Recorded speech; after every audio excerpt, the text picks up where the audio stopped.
Meet Jarrell Miller, 21 stone of fighter out to dethrone Anthony Joshua. After close to an hour of conversation, Jarrell Miller is finally lost for words. Or rather, he is lost for a number.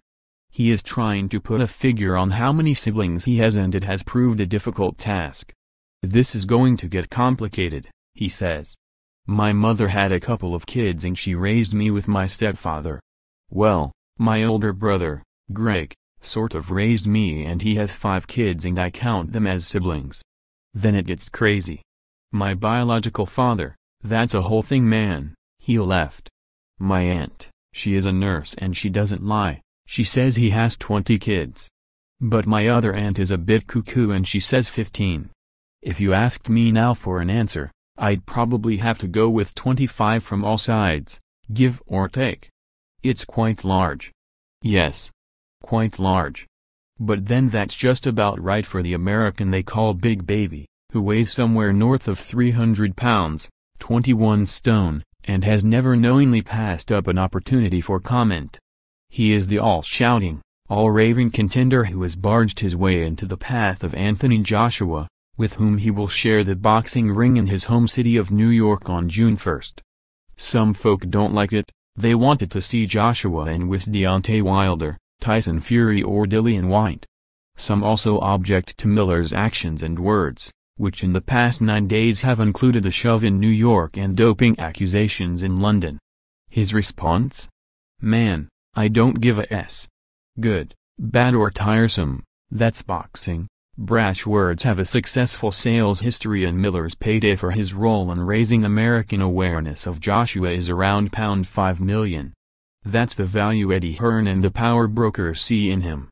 And yet, like so often in this sport, there's more to this 30-year-old than he usually chooses to show. His fascinating story goes via Brooklyn, Belize and Canada, near misses with the law, school brawls, 18-wheel trucks and a former job he rather vaguely describes as driver, not a taxi-cab driver, pharmaceuticals. He goes back to how he started fighting. "I moved about a bit as a kid," he says. "We left Brooklyn when I was 2, lived with family in Belize until I was 6 and then came back." The next part is important because I guess it's how boxing got started. "I mean, I was always an angry kid. Quiet, but a lot of anger issues.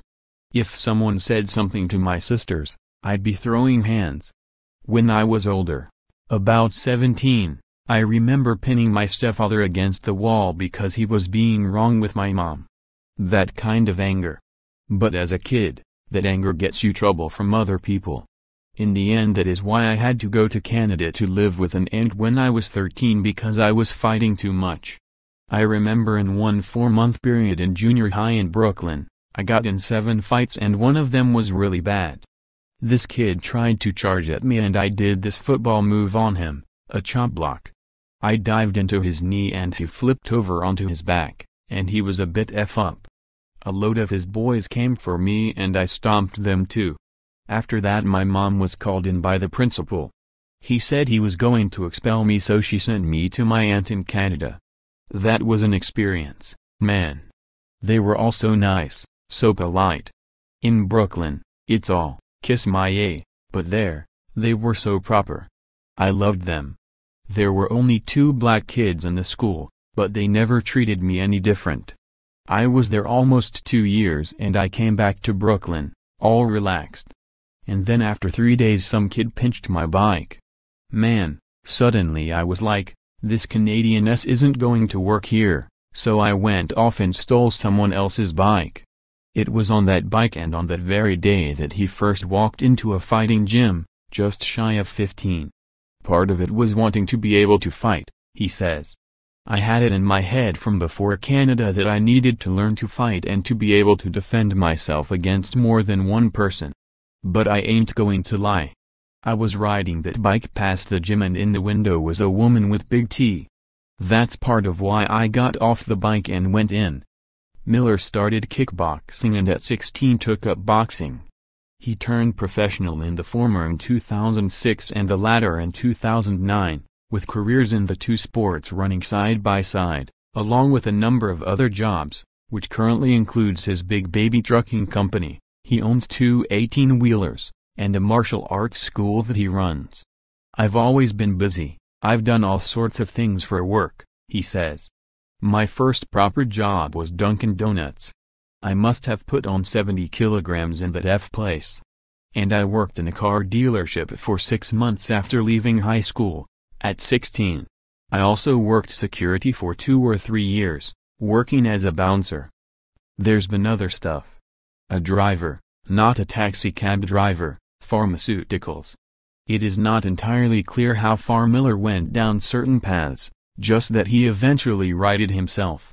I did some crazy when I was younger, he says. God must have been watching over me because it could have been a lot worse. I can't put it all in the media. I just know that at some point I didn't need the stress. I just wanted to be in the gym. On that front, he has had success. As a kickboxer he held a 21-2 record, but quit after a doping suspension in 2014, which Joshua has quite reasonably identified in response to Miller's unfounded accusations earlier this week. In boxing, the American remains unbeaten with 23 wins, 1 draw and 20 knockouts.